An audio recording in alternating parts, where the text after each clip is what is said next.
unforgivable crime. The Grand Hall of the Galactic Council was silent. Thousands of alien delegates sat in their floating chairs watching the entrance. Today was supposed to be a day of peace. Today, Earth would finally join the galaxy as an equal member. Ambassador Sarah Chen walked through the massive doors. She wore a simple blue uniform with Earth's flag on her shoulder. Her heart was beating fast, but she kept her face calm. Behind her, 2 human guards followed. They looked small compared to the giant alien warriors around them. Sarah had worked for this moment her whole life. She believed in peace. She believed that humans and aliens could be friends. She smiled as she walked toward the center of the hall, but something felt wrong. The alien delegates were not smiling back. Their eyes were cold. Some whispered to each other. Others looked away. Sarah's smile faded slowly. She stopped in the center of the hall and looked up at the council leader.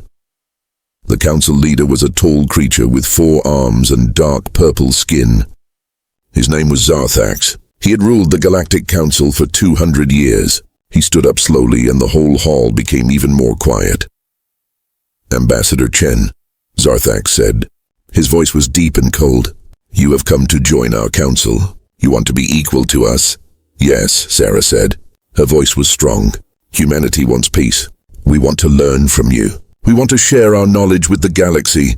Zarthax laughed. It was not a happy laugh. It was cruel. "Equal," he said.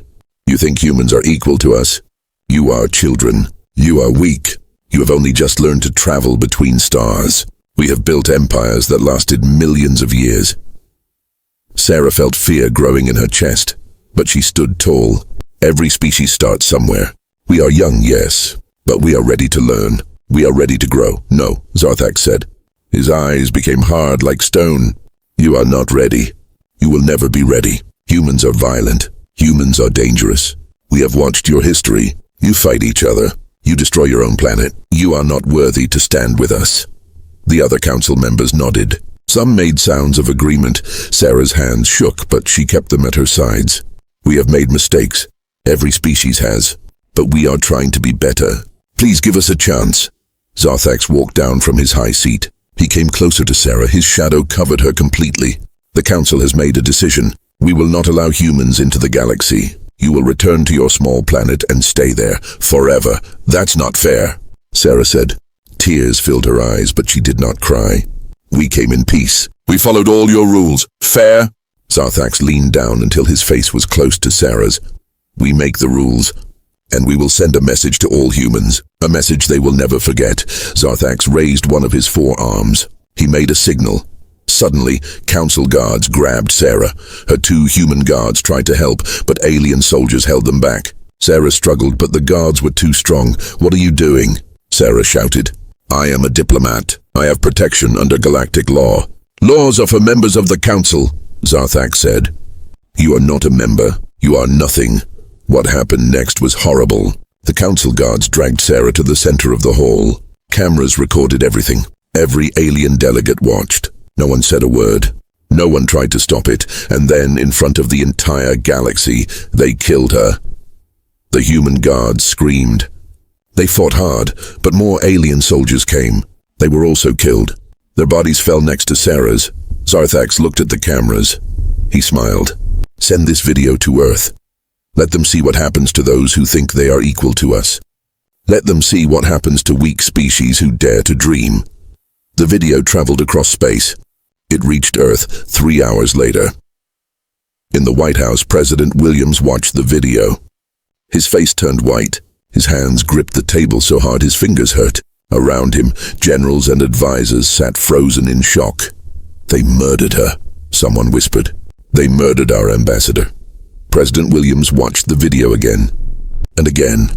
Sarah's face, her last words, her final moments. He stood up slowly. His eyes were not sad anymore. They were filled with something else, something dangerous. "Get me General Reed," he said quietly. "Get me every military commander we have. Get me everyone." "Sir?" an advisor asked. "What are we going to do?" President Williams looked at the screen one more time, at Sarah's body lying on that cold alien floor. "They wanted to send us a message," he said. His voice was ice. "Now we're going to send them one back, and they will never forget it." Outside the White House, in secret military bases around the world, alarms began to ring. Soldiers ran to their positions. Spaceships powered up their engines. Earth was preparing for war. The galaxy had made a terrible mistake. They thought humans would be afraid. They thought humans would run and hide. They were about to learn the truth about humanity. When you hurt one of them, you hurt them all. And humans never forget. The first strike. 48 hours had passed since Sarah Chen died. 48 hours of silence from Earth. The Galactic Council thought the humans were scared. They thought Earth was preparing to surrender. They were very wrong. Admiral Kravos sat in his command ship near the Council colony world called Tertius Prime. He was drinking his morning liquid and reading reports. Tertius Prime was a peaceful world with 5 million aliens living there. It had farms, cities, and small military bases. Nothing special, nothing important. Kravos was bored. He had been a warrior for 90 years, but now he just watched empty space. He looked at his screens and yawned. Then his officer shouted, "Admiral, ships are coming out of hyperspace." Kravos sat up fast. "How many ships?" 50. "No, 100. "Still counting, sir." Kravos felt his blood turn cold. He looked at the main screen. Human ships were appearing everywhere. Big ships, small ships, fast ships. They came like a swarm of angry insects. "It's the humans." Someone screamed. Kravos laughed, but his laugh sounded nervous.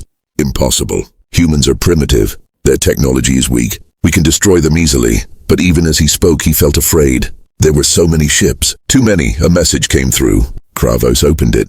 A human face appeared on the screen. It was General Marcus Reed. His face was hard like stone. His eyes were cold. "This is General Reed of the Earth Defense Force," the human said. "We gave you peace. You answered with murder. Now you will learn what happens when you hurt humanity." "You dare threaten us?" Kravos shouted at the screen. "We are the Galactic Council. We have ruled for millions of years. You are nothing but children playing with toys." General Reed's face did not change. "Then let us play." The transmission ended. The battle began. Kravos expected the humans to attack like honorable warriors. He expected them to line up their ships and fight with dignity. That's how every species in the galaxy fought. There were rules. There was honor. But humans did not care about honor. They cared about winning. Human ships did not line up. They scattered in every direction. Some flew high. Some flew low. Some hid behind asteroids. Some came from behind. "What are they doing?" Kravos's officer asked. "This is not how you fight a space battle." "I don't know," Kravos said. He tried to give orders, but the humans were too fast, too unpredictable. A human ship flew straight at them, then suddenly turned and disappeared. Another human ship appeared from nowhere and fired missiles. Council ships exploded. Alarms rang everywhere. Kravos tried to organize his fleet, but it was chaos. The humans were fighting like animals. No, worse than animals. They were fighting like hunters who had done this for thousands of years. On Tertius Prime, the planet's defense systems powered up. Giant weapons pointed at the sky. The planet was ready to defend itself, but the humans did something unexpected. They did not attack the planet. Instead, they sent a message to all the people below. "Attention, citizens of Tertius Prime," a human voice said. "We are not here to hurt you.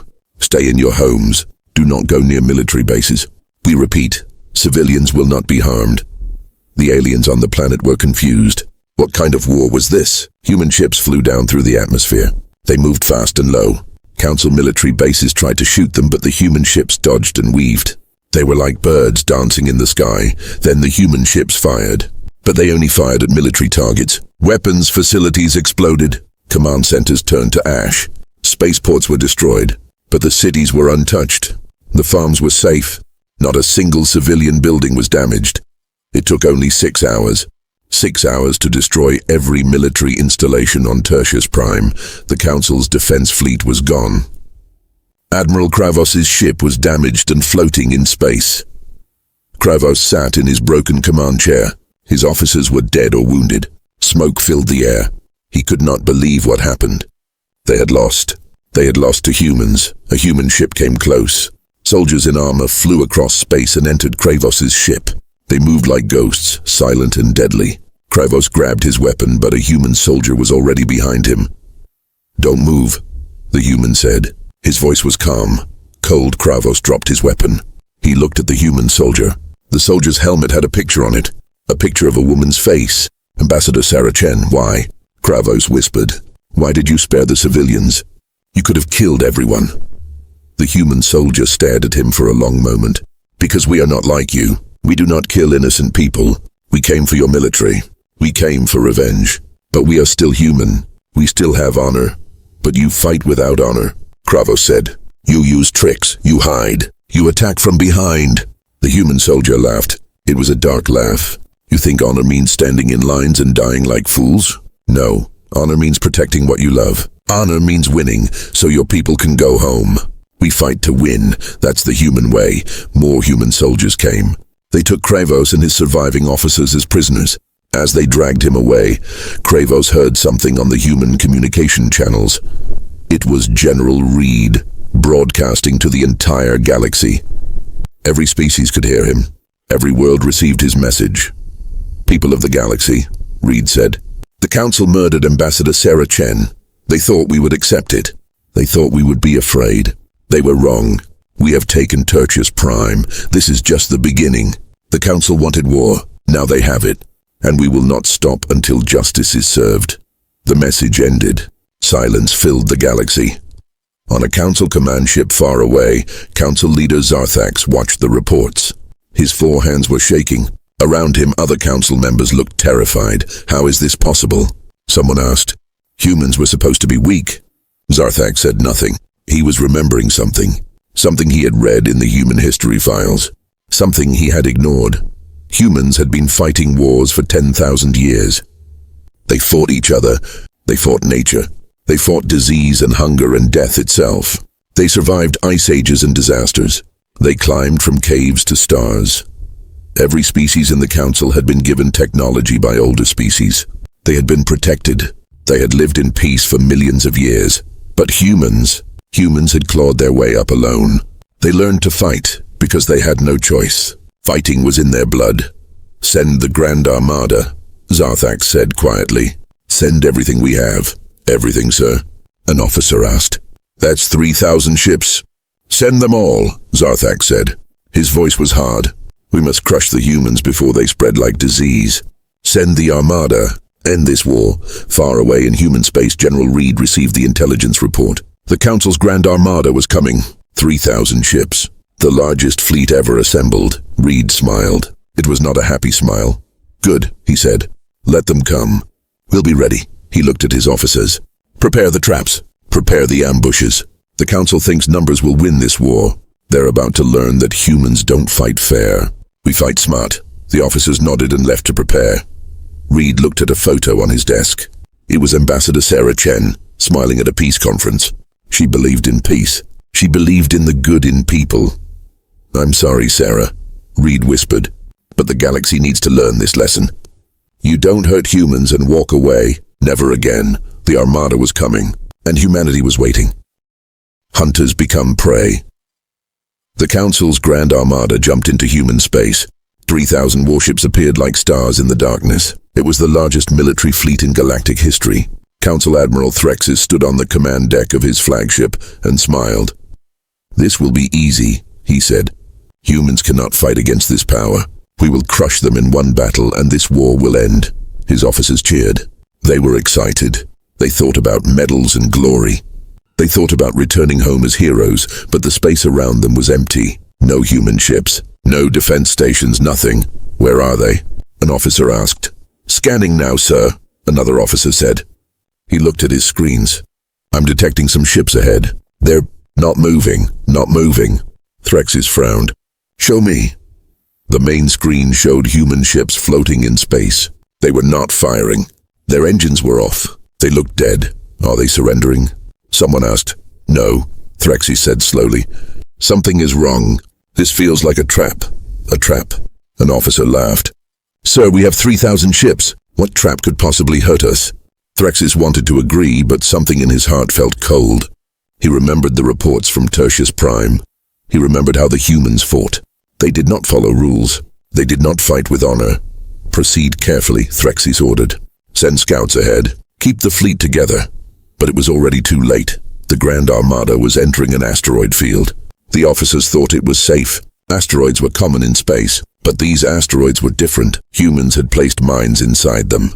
Hundreds of mines, thousands of mines. As the Council ships moved deeper into the field, the mines activated. Explosions filled the space. Ships that were flying close together were hit by multiple blasts. Some ships crashed into asteroids. Others lost control and hit each other. Evasive action. Threxis screamed, "Get out of the asteroid field!" But the fleet was too big. The ships were too close together. In their pride, they had flown in tight formation to look powerful. Now that formation was killing them. Human ships appeared from behind asteroids. They were small and fast. They fired missiles and disappeared again before the Council ships could shoot back. Where did they come from? An officer shouted, "They were hiding." Another one said, "They were waiting for us." The Council fleet tried to fight back, but they could not see their enemy. The humans moved like ghosts. They attacked and vanished. They used the asteroids as shields. Threxis tried to organize his ships, but chaos was spreading. Ship commanders were panicking. Some ships tried to leave the asteroid field but ran into more mines. Others fired at shadows and hit their own allies by mistake. "Split the fleet," Threxis ordered. "Divide into groups and hunt them down." It was exactly what the humans wanted. The Grand Armada broke into smaller groups. Each group had about 200 ships. They spread out, searching for human vessels. But now they were separated. Now they were alone, and humans were very good at hunting alone targets. Group 7 of the Council fleet moved through empty space. Their commander was confident. "We have 200 ships. Even if we find humans, we will destroy them easily." Then their sensors went dark. "What happened?" the commander asked. "I don't know, sir. Something is blocking our signals." The lights on every ship went out. Emergency power came on, but it was dim and weak. The ships could barely see each other. "This is impossible," the commander said. "What kind of weapon is this?" It was not a weapon. It was a jamming device. Humans had learned to block Council communications and sensors. Now the Council ships were blind and deaf. Dark shapes moved between the ships. Human special forces in black armor. They flew through space on small jets. They were silent. They were invisible. The first Council ship exploded from the inside. Then the second. Then the third. Human soldiers were boarding the ships. They moved through corridors like shadows. Council warriors tried to fight them, but the humans were too fast, too skilled. They had trained for this kind of fighting for generations. One Council soldier found himself alone in a dark hallway. He heard footsteps behind him. He turned around but saw nothing. Then he felt cold metal against his neck. "Sleep," a human voice whispered. The soldier fell unconscious. When he woke up, he was alone. His weapons were gone. His armor was gone. He was sitting in his own ship, but all his crew members were unconscious too. On the wall, written in glowing paint, was a message in Council language. "You are already dead. We just choose not to kill you. Leave this space. Never return." The soldier ran to the bridge. The ship still worked, but all weapons were destroyed. All communication equipment was broken. He could fly away, but he could not fight. He could not call for help. He looked out the window and saw other Council ships floating nearby. They had the same glowing messages on their hulls. The humans had disabled them all and left them alive as a warning. Admiral Threxis received reports from all his groups. The reports were all bad. Very bad. Group 7, disabled. Group 12, destroyed. Group 9, missing. Group 3, asking for help. "How many ships have we lost?" Threxis asked. His voice was shaking. "Over 800 ships, sir, and we still cannot find the main human fleet." Threxis felt his blood turn to ice. 800 ships in just 2 days, and they had not even fought a real battle yet. The humans were picking them apart piece by piece. "Call everyone back," Threxis said. "Bring all ships together. We need to stay as one fleet." But as his ships tried to regroup, they found more problems. Some ships reported that their engines were damaged by small bombs. Others said their food supplies were poisoned. One ship found all its air slowly leaking into space. The humans had been inside their ships. While the Council crews slept, human soldiers had sabotaged them. How, when? Nobody knew. Fear spread through the Grand Armada like a disease. Soldiers looked at shadows and jumped. They checked their doors 3 times before sleeping. They did not trust their own ships anymore. Council warriors were trained to fight in open battle. They understood honor and glory. But this was something else. This was not war. This was hunting. And they were the prey. On a human stealth ship, Captain Maria Santos watched the Council fleet on her screens. She was eating a protein bar and smiling. "How many did we get today?" she asked. 43 ships disabled, 18 destroyed. 0 human casualties, her officer reported. Maria nodded. "Good, continue the operation. Keep them scared. Keep them confused. Don't let them rest, Captain," a young soldier asked. "Why don't we just attack them with our main fleet? We could fight them directly." Maria looked at him. Her eyes were hard. "Because this is not about fighting. This is about breaking them. The Council thinks they are masters of the galaxy. We are showing them that they are not even masters of their own ships. We are showing them that humans are always watching, always waiting, always hunting." She looked back at the screen. "By the time our main fleet arrives, they will be so terrified that they will run before we even fire a shot." Far away, on a Council prison ship, Admiral Kravos sat in his cell. He was the commander who lost Tertius Prime. He was captured and waiting for trial. But today, human soldiers came to his cell. They opened the door. One soldier handed him a datapad. "Watch this," the soldier said. Kravos looked at the pad. It showed a video of the Grand Armada, his proud people, his powerful fleet, but they looked broken. Ships were damaged. Soldiers were jumping at shadows. Officers were screaming in fear. "What did you do to them?" Kravos whispered. The human soldier's face was hidden behind a helmet, but Kravos could hear the smile in his voice. "We taught them the most important rule about humans. We are not the strongest species. We are not the smartest species. But we are the most dangerous species. Do you know why?" Kravos shook his head. "Because we never stop. Because we adapt. Because we learn. Your people learned to fight in academies. They learned rules and honor. But humans, we learned to fight by fighting for survival every single day for millions of years. We learned to hunt when we had nothing but rocks and sharp sticks. We climbed to the top of our food chain, not because we were strong, but because we were clever. Because we worked together. Because we never gave up." The soldier leaned closer. "Your council killed Ambassador Chen because you thought we were weak. But you made a mistake. You hurt one human. Now 4 billion humans want revenge, and we will not stop until we get it." The soldier left. Kravos sat alone in his cell holding the datapad. He watched the video again. His people were broken. His fleet was falling apart, and somewhere in the darkness of space, humans were still hunting. Back on the Council homeworld, Zarthax received the latest report. He read it 3 times. He could not believe what he was seeing. The Grand Armada was retreating. 3,000 ships were running away from a human force they had not even seen properly. "How?" Zarthax said. "How is this possible?" An advisor spoke quietly. "The humans are fighting like no species we have ever faced. They use fear. They use darkness. They use psychology. Our warriors do not know how to fight against this."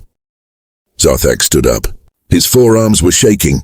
"Then we will bring them to us. We will make them fight on our terms." "Sir, send a message to Earth," Zarthax said. His voice was cold. "Tell them we have captured one of their spy teams.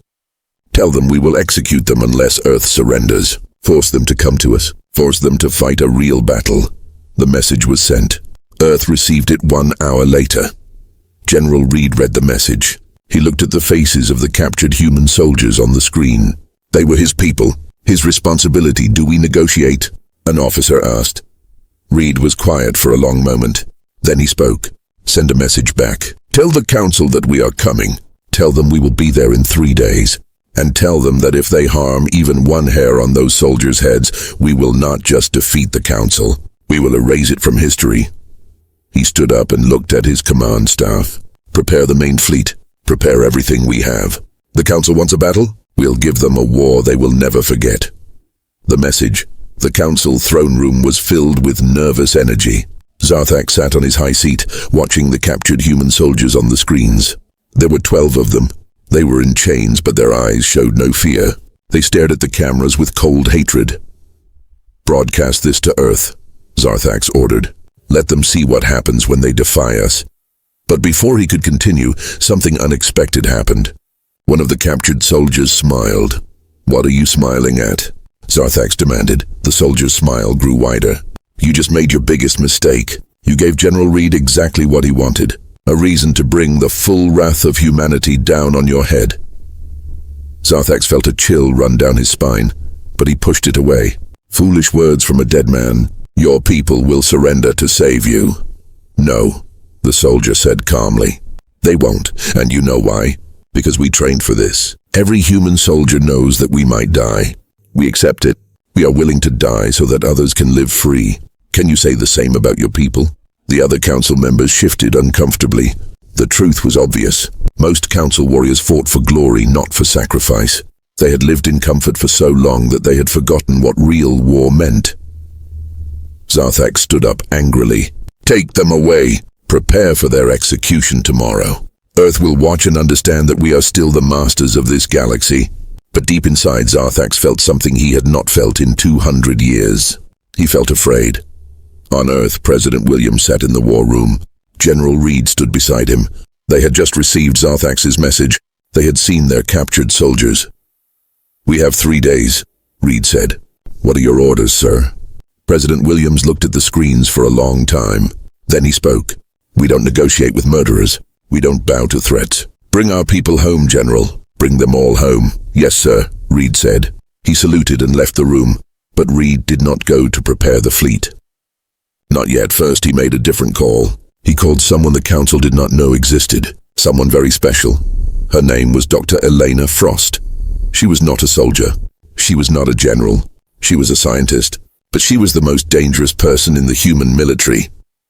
Dr. Frost, Reed said when she answered. It's time. Execute Operation Phantom. Dr. Frost smiled. It was a cold smile. Finally, I've been waiting for this. Operation Phantom was a secret plan. While the council was watching human warships, they were not watching something else. Something invisible. Something that had already spread throughout their territory. Nanobots. Weeks ago, when human special forces were sabotaging council ships, they were also releasing billions of microscopic robots into council space. These nanobots were smaller than dust. They floated in the air. They attached to ships, buildings, and communication systems. They were everywhere, and nobody noticed them. The nanobots could not hurt anyone. They could not destroy anything, but they could do something much more powerful. They could listen. They could record. They could transmit data back to Earth. Dr. Frost activated the nanobots.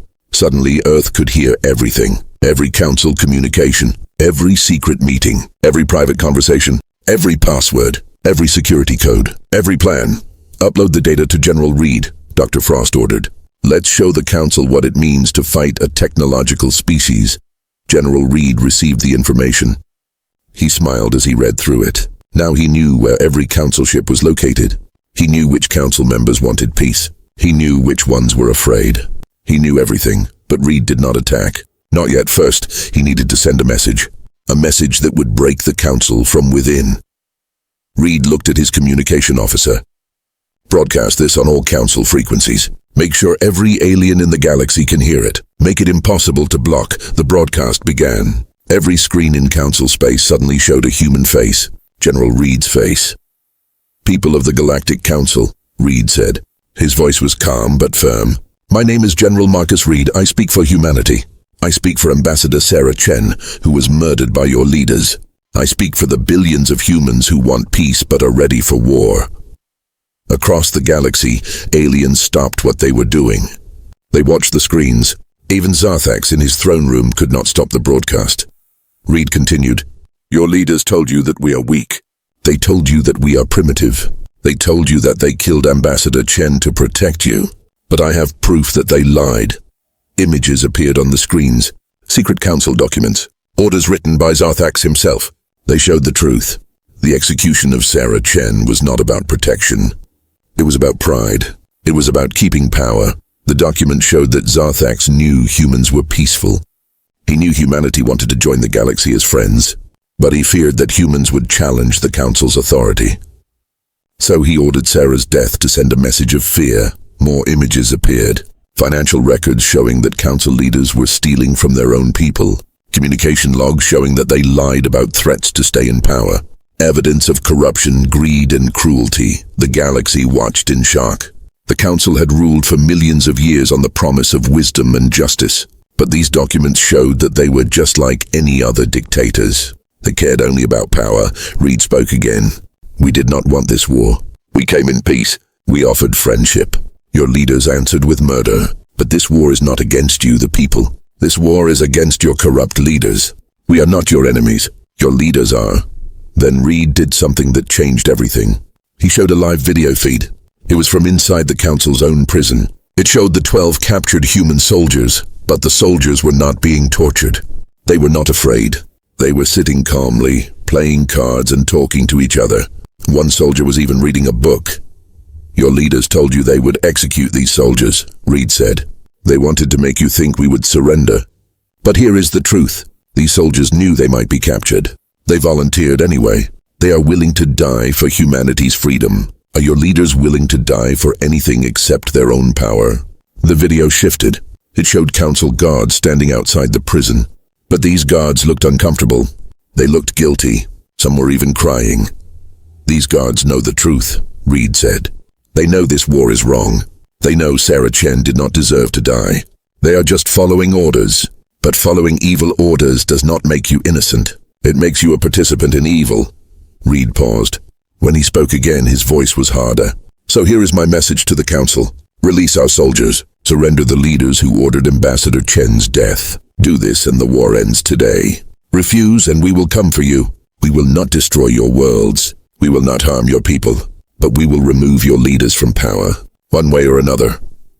The broadcast ended. Silence filled the galaxy. Then chaos erupted. On a dozen council worlds, people began protesting. They marched in the streets. They demanded answers. They wanted to know why their leaders had started this war. They wanted to know how many more would die for pride and power. Some council military officers refused to follow orders. They said they would not fight for corrupt leaders. Some ships defected and flew to neutral space. Some officers contacted Earth directly, asking what they could do to end the war. The council was breaking. Not from human weapons, not from human ships, but from the truth. In the throne room, Zarthax watched his empire crumbling. Council members were arguing. Some demanded they surrender. Others wanted to fight. Everyone was scared and angry. This is impossible, Zarthax shouted. How did the humans get those documents? How did they broadcast on our secure channels? An advisor spoke quietly. Sir, our technology experts believe the humans have infiltrated our entire communication network. They can see everything, hear everything. Zarthax felt his forearms go numb.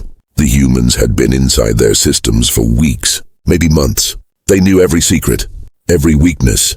The council had no privacy, no security. We must negotiate, a council member said.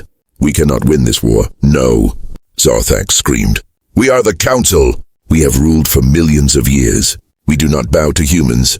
But another council member stood up. His name was Vorath. He was old and wise. Zarthax, this war is over. You started it with pride. Now end it with wisdom. Give the humans what they want. Never, Zarthax said. Vorath looked sad. Then you leave us no choice. Security guards entered the room. But they were not there to protect Zarthax. They were there to arrest him. What is this? Zarthax demanded. A vote was taken while you were ranting. Vorath said calmly. The council has decided. You are removed from power. You will face trial for your crimes. The war is over. Zarthax struggled, but the guards were strong. They took him away. His screams echoed through the halls. Vorath looked at the cameras. He knew humans were watching. He spoke clearly. General Reed, this is Council Elder Vorath. We are releasing your soldiers immediately. We are ready to negotiate peace. We ask only that you show mercy to our people. They are innocent in this matter. 2 hours later, the 12 human soldiers walked out of the council prison. They were unharmed. A council ship brought them to the human fleet with full honors. General Reed stood on the bridge of his flagship. He watched the soldiers come home. He felt relief and pride, but he also felt sadness. The war was ending, but Sarah Chen was still dead. Nothing could bring her back. Sir, an officer said. We're receiving a message from the council. They want to discuss terms. Reed nodded. Tell them we will negotiate. But the terms are non-negotiable. The leaders who ordered Sarah's execution will stand trial. The council will be reformed, and humanity will have a seat at the table as equals, not as subordinates, not as inferiors, as equals. And if they refuse, sir, Reed's eyes were cold, then we finish what they started. But the council did not refuse. They had learned their lesson. They had learned what happens when you underestimate humanity. They had learned that humans fight not just with weapons, but with truth, with intelligence, and with an iron will that never breaks. The galaxy would never be the same again. The Council's million-year reign of absolute power was over. A new era was beginning. An era where humans had proven they belonged among the stars. But the war was not completely finished yet. There was still one more thing to do. One final message to send, one last lesson to teach.